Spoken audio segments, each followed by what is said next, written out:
Well, good morning, gardening friends. How are y'all today? Today is April, I think it's the 18th.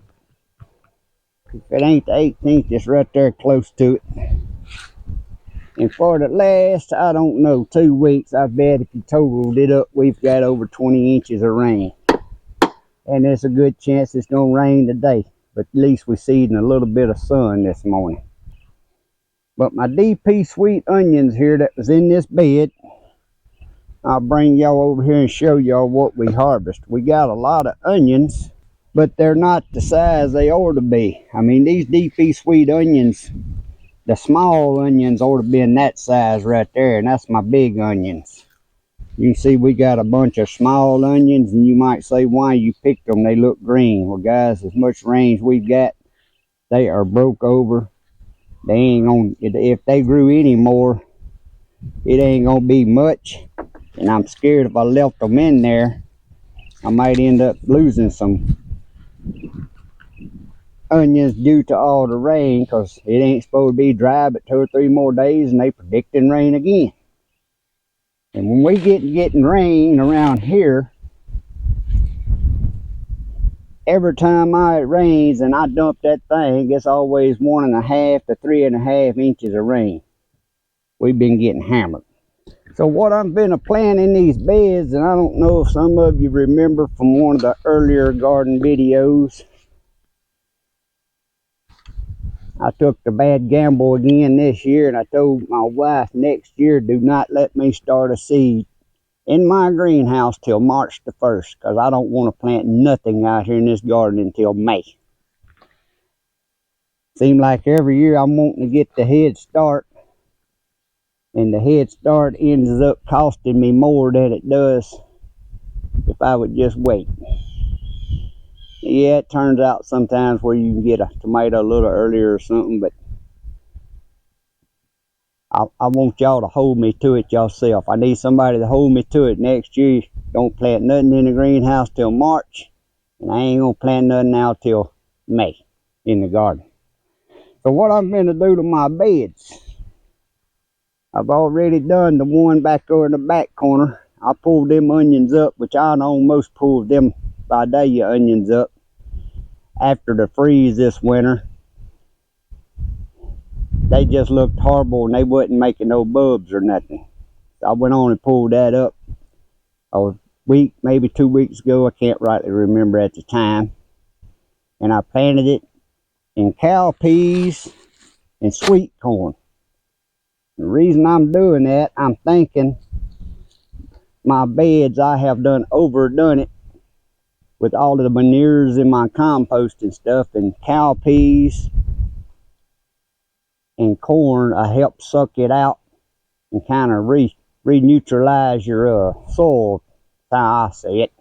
Y'all know I ain't got the right terms and on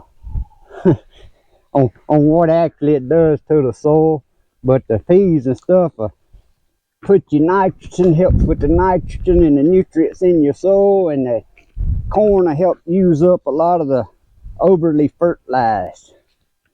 Now yes, this can be eaten, but we probably won't fool with the peas. But now this sweet corn I'm planting,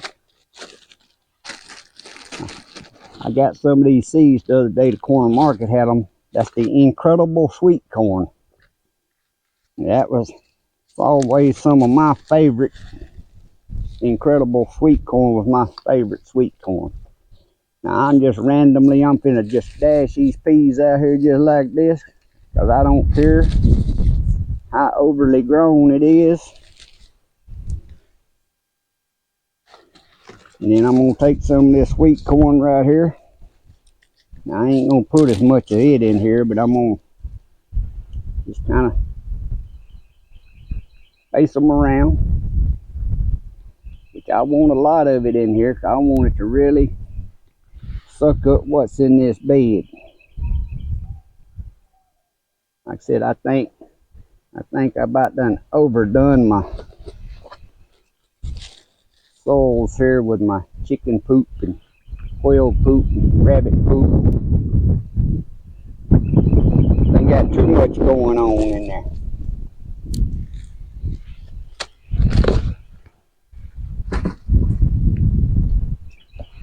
I'm gonna get this raked in, then we'll look at what else is going on in my horrible looking garden. Cause yeah, it's horrible. All this rain we got this morning was only 53 degrees, guys.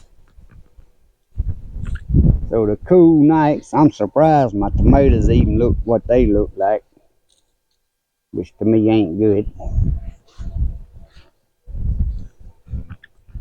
I'm gonna rake that in, then I'm gonna get my flat shovel and pack it down. Guys, right now I'm to the point I've been wanting to just pull up and go to the corner market in about 2 or 3 more weeks and just start over with pretty much everything. But I guess we'll just continue forward and see what turns out. So gardening, as you can see, can be a little stressful because I let it make me stressful for sure. Especially when Mother Nature don't cooperate with you at all. That ought to be good enough. Many seeds I put in there, that ought to get that bed full. That's cow peas and incredible sweet corn in that bed. This bed right here is G90 Sweet Corn. And if it was standing up, it'd be about that tall. But today, after yesterday's storm, it's laid over to the south. A couple days ago, it was laid flat over going to the north. Like I said, it's just taking a beating, storm after storm after storm. Now, I think all that'll stand back up if we can get some sun here for a few days. But that's my G90. I think that's G90. If I ain't right, I'll correct that in the screen.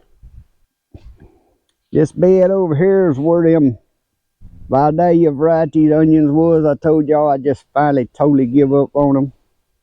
I pulled them out. That's incredible sweet corn with cow peas planted in there. And you can see right after I done it, it come a flood rain and all my peas is washed to that side, it looks like. There's a couple over here on this side. But you can look at it, what the flood done. I mean, it rains. And guys, when I'm talking about raining, we've been getting rain like 2 inches in 40 minutes and crap like that. So it's floods. It's been horrible. But that order, when it starts growing that corn, that'll fill this bed up, I'm pretty sure. Now, the best looking tomatoes I got going on right now is these two right here that's in this hydroponic buckets. And I'm going to show y'all something on these hydroponic buckets that they hook to that air bubbler. If y'all seen my videos hooking this up, it just bubbles air in there. I'm going to pick this one up and show y'all. This here is the cabbage I'm just testing. I don't know if y'all can see. You don't see no algae or nothing in there. We'll look under this tomato one. You see all them roots down in there? You ain't seen no algae in there. But this is my first time experimenting with this hydroponic bucket set up like this. But now we're going to walk over to one of my homemade hydroponic buckets that ain't hooked to no air bubbler and let y'all take a look inside it at the algae that's already in there. For tomatoes, that's going to be out here for weeks and weeks.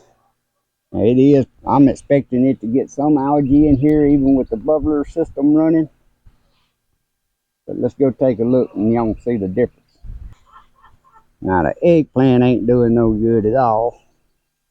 That's another one of them I want to just pull up. A couple weeks, go get one from nursery and come back and plant another one. It ain't just not doing good in this hydroponic, it ain't doing good right up here in this soil. The little pepper, of course, is at a standstill, cool as night. There's my cucumber that's in the hydroponic bucket. I can't believe it's growing as good as it is, cool as tonight's been. Then we're starting back on the in-ground stuff.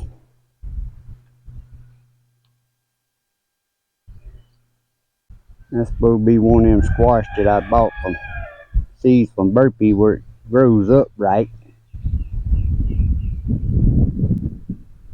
So we're gonna try that. There's another eggplant.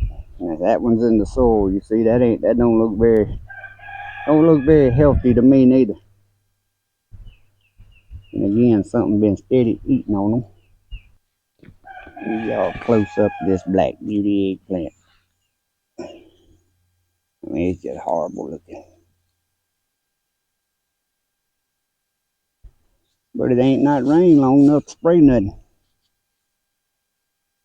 You're gonna spray with something, you're gonna have to spray with something not organic, because you're gonna need something that's gonna have to kill something on contact, because it ain't gonna be on there long enough. All the rains is gonna wash it off, and that's the reason I ain't been spraying. So let's go over here and look in this hydroponic bucket so y'all can see the algae before I forget. But this here is the Italian ice tomato that I started in this hydroponic bucket. This done been whooped from one side to the other so much. But I'm gonna get y'all up here and let y'all see the algae inside this bucket. Looks like green slime. And this is getting the same master blend formula as the other hydroponic buckets. So that's what your little aerator bubbler does for hydroponic buckets. That's proof enough to me right there. And if you're gonna do the little hydroponic buckets, to me that's proof enough you should do you make them homemade if you want to, but the air bubbler just makes a difference. But we're just gonna let that grow and see what it does. It got one little bitty tomato right there. I need to get me another clip, I guess, and clip it up. I was gonna let it hang over, or I can clip it this way. That way, wind won't keep flipping it back and forth and break it. But guys, that's a little update on my garden. How bad it looks, because it don't look good.